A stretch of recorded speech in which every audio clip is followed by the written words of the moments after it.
La souveraineté alimentaire en question. Un podcast de la revue Grain de Sel qui décrypte les nouveaux enjeux de la souveraineté alimentaire en Afrique de l'Ouest et du Centre. Quel chemin ? Quelle voie ? Du Sénégal au Burundi, nos 13 épisodes racontent des luttes, des stratégies, des choix concrets pour nourrir autrement les territoires. Une série produite par Interréseau Développement Rural, réalisée en partenariat avec Inades Formation. Crise sécuritaire, sanctions économiques, le Burkina Faso, comme ses voisins du Sahel, fait face à des défis multiples. Et depuis son retrait de la CEDEAO et son rapprochement avec le Mali et le Niger au sein de l'Alliance des États du Sahel, le pays affirme une ambition forte, reprendre le contrôle de son agriculture et atteindre la souveraineté alimentaire dès 2025. Pour y parvenir, le gouvernement du capitaine Ibrahim Traoré a lancé une offensive agro-pastorale et halieutique ambitieuse, dotée d'un budget de plus de 590 milliards de francs CFA. Riz, maïs, pommes de terre, poissons, blé. L'objectif est clair, produire plus localement et autrement. De quoi transformer en profondeur le paysage agricole burkinabé si les objectifs sont atteints. Mais derrière cette volonté politique, des questions de fond se posent. Quelle est la place de l'agroécologie, portée de longue date par la société civile burkinabé ? S'agit-il d'un simple retour à l'autosuffisance ? Et surtout, quels sont les obstacles à surmonter pour rendre ce projet durable ? Dans cet épisode de Grain de Sel, nous donnons la parole à deux acteurs engagés au cœur du processus burkinabé. Isidore Della, chargé de programme à Inades Formation Burkina Faso, organisation africaine qui accompagne les communautés rurales pour des systèmes agricoles durables et solidaires, ainsi que Lucien Silga, coordinateur du FIAN, réseau d'information et d'action pour le droit à l'alimentation, spécialisé dans la souveraineté alimentaire. À ce micro, Laurent Kennom et moi-même, Caroline Dublé, nous sommes tous deux journalistes et chargés de mission à Interréseau. Isidore Della, vous êtes chargé de programme à Inades Formation Burkina Faso. Concrètement, quels sont les plans d'action du gouvernement burkinabé ? L'ambition première, c'est ce que vous avez repris, c'est vraiment augmenter substantiellement la production dans les filières stratégiques. Et cela va permettre donc de lever notre dépendance effectivement par rapport à l'importation des produits de grande consommation au niveau du pays. Et aussi, je pense que par exemple la pomme de terre, quand vous regardez la pomme de terre, c'est un produit qui est beaucoup consommé ici. Et l'ambition de l'offensive, c'était de pouvoir produire 100% de ses besoins alimentaires au niveau du Burkina. J'ai pas les chiffres exacts, mais cette année, on a pu produire suffisamment de la pomme de terre. Et cela, c'est parce que effectivement, on veut intensifier la consommation de ce qui a été produit, faciliter l'écoulement de ces différents produits-là et aussi permettre donc aux producteurs de pouvoir se lancer. Parce que si les producteurs produisent et ils n'arrivent pas à écouler, évidemment, tous les efforts qui seront mis dans ce cadre-là seront vains. Donc, c'est pourquoi le gouvernement a pris cette orientation-là et cette directive pour suspendre donc l'importation de la pomme de terre jusqu'au 30 juin, je pense bien, 2025. Lucien Silga, vous êtes coordinateur du FIAN Burkina Faso, le réseau d'information et d'action pour le droit à l'alimentation. D'après vous, assiste-t-on à une rupture avec les politiques agricoles précédentes ? Depuis que le président Traoré est aux commandes, est au pouvoir, il y a une volonté de réappropriation, en tout cas, des politiques agricoles. Ça veut dire des politiques décidées par nous-mêmes, selon nos priorités, des politiques financées par nous-mêmes pour la souveraineté alimentaire. Donc, cela veut dire quoi? Qu'il ne faut pas compter sur des tierces entités pour financer des politiques. Et quand on parle de souveraineté alimentaire, c'est tout simplement le fait pour un peuple de produire selon ses besoins, selon ses goûts, et de produire et de consommer les des aliments qui sont conformes à ses habitudes alimentaires, à ses aspirations profondes. Ce n'est pas nouveau au Burkina. Pendant la période révolutionnaire de 1983 à 1987, on avait déjà amorcé ces virages-là. Alors, ces virages avaient été déjà amorcés et à l'époque, on parlait plus de l'autosuffisance alimentaire. Avec la fin brutale de la révolution, ces politiques avaient été abandonnées. Donc, avec l'arrivée du capitaine Traoré au pouvoir, on, on semble renouer avec ce qui avait été abandonné après la fin de la Révolution en 1987. Les agriculteurs sont-ils dorénavant encouragés à privilégier de nouvelles cultures vivrières? Un exemple concret. Alors, vous savez très bien que au Burkina Faso, ici, la population consomme beaucoup de pain.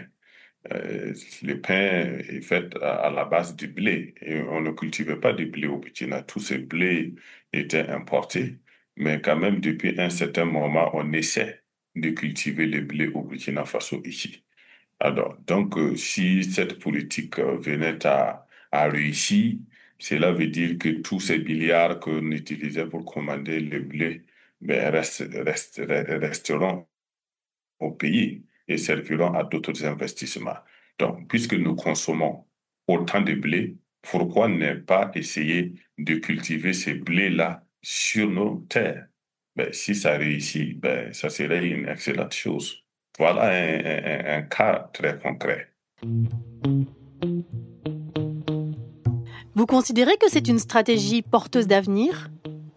Thomas Sankara nous avait dit qu'il fallait oser inventer l'avenir. L'une des choses que Thomas Sankara nous a laissé, c'est cela. Oser inventer l'avenir. C'est ceux qui n'osent pas, qui n'inventeront rien. Alors, on n'est pas sûr d'y parvenir, mais nous allons essayer. Et c'est ça qui est important.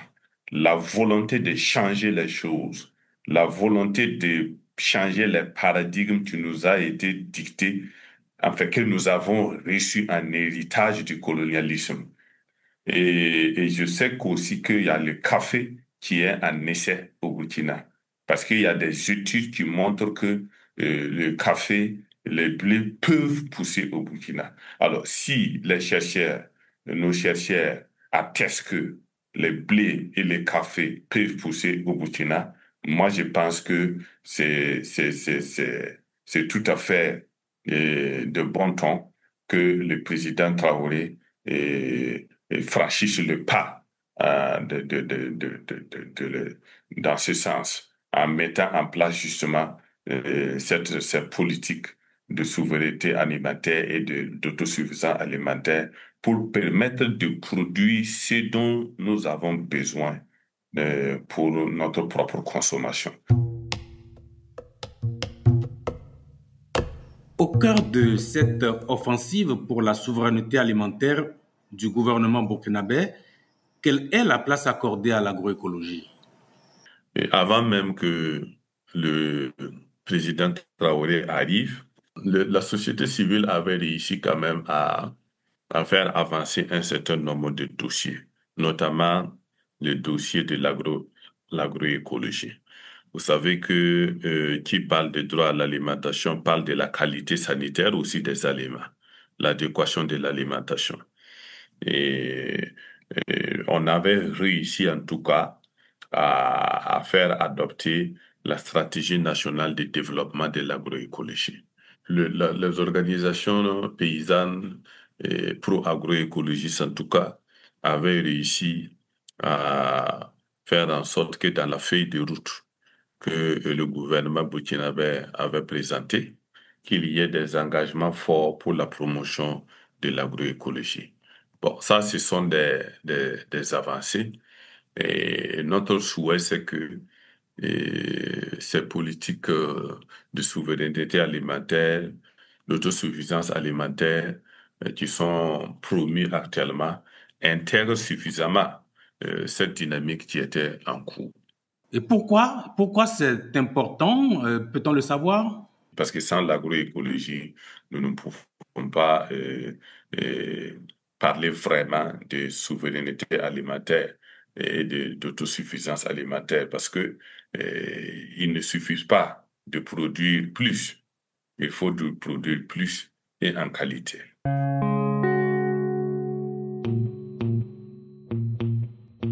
La question de la transformation des produits est un autre aspect déterminant dans l'effort national pour la souveraineté alimentaire.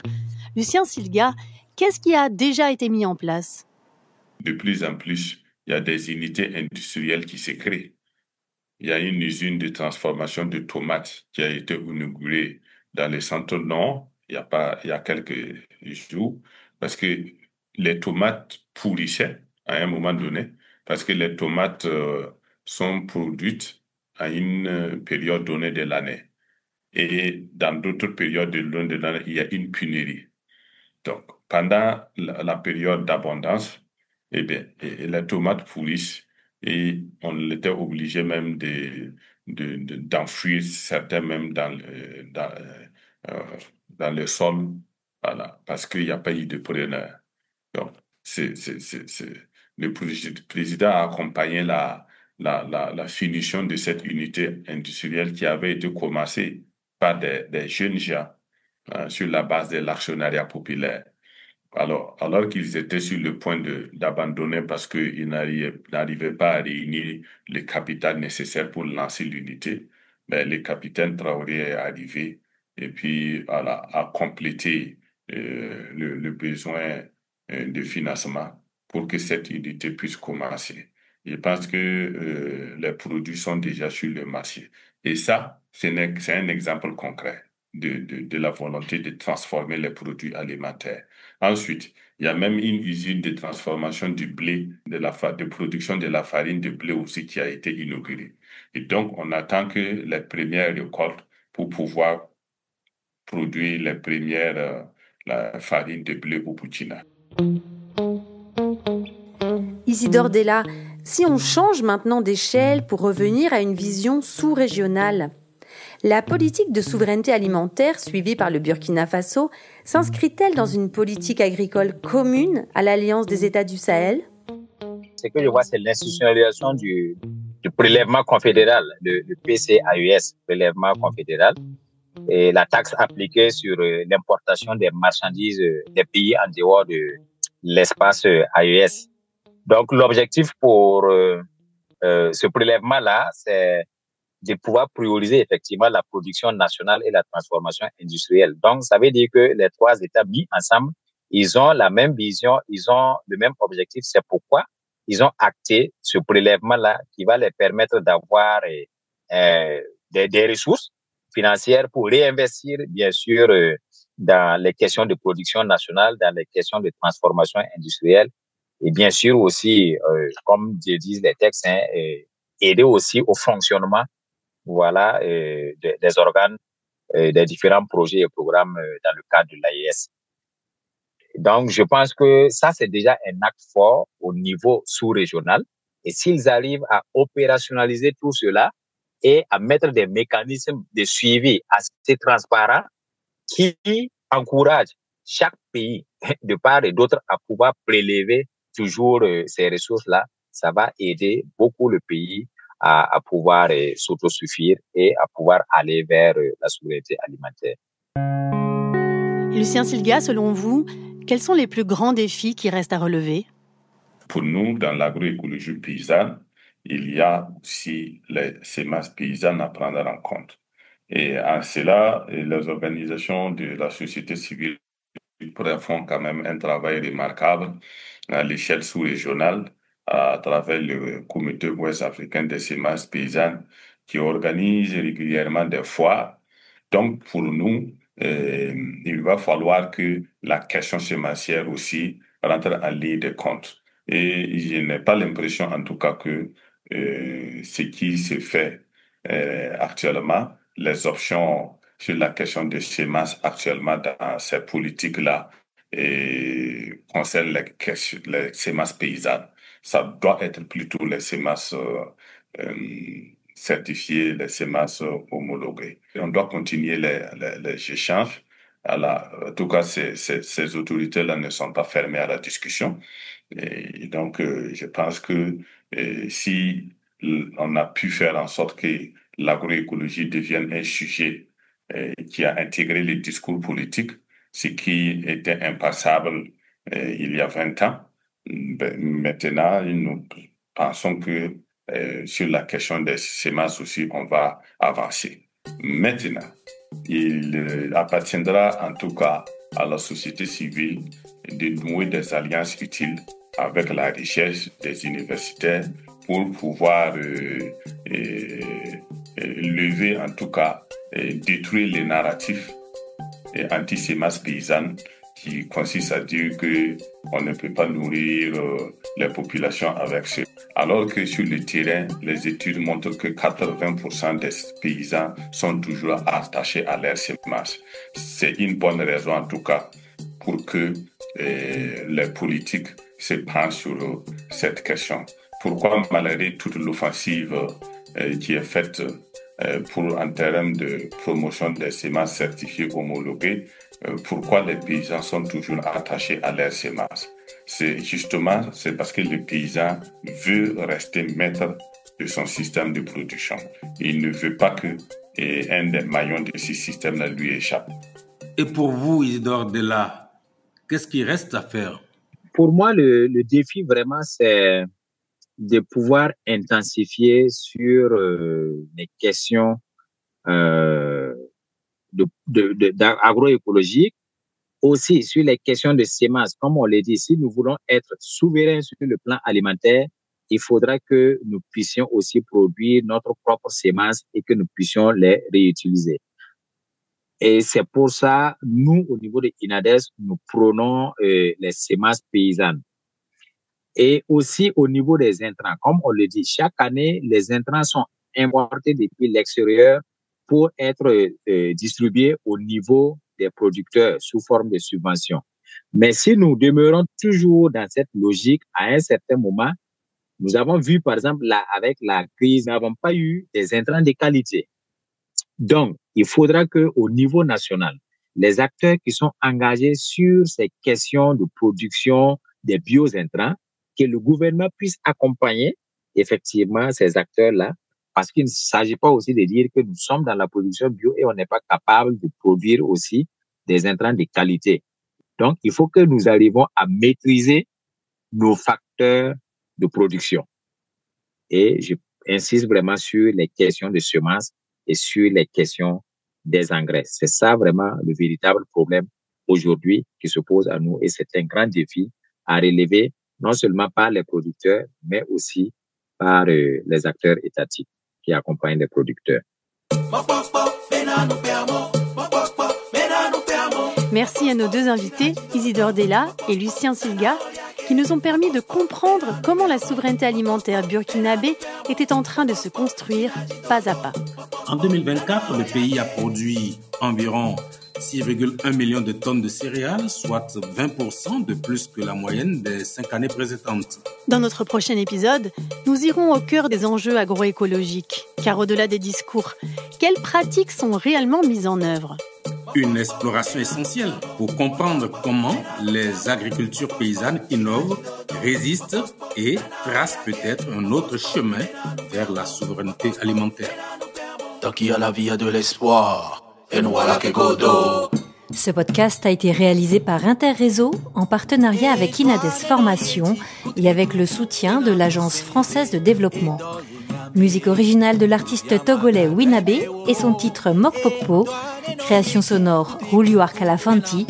Retrouvez-nous sur www.inter-réseau.org pour écouter notre série complète et n'hésitez pas à nous écrire pour poursuivre la réflexion.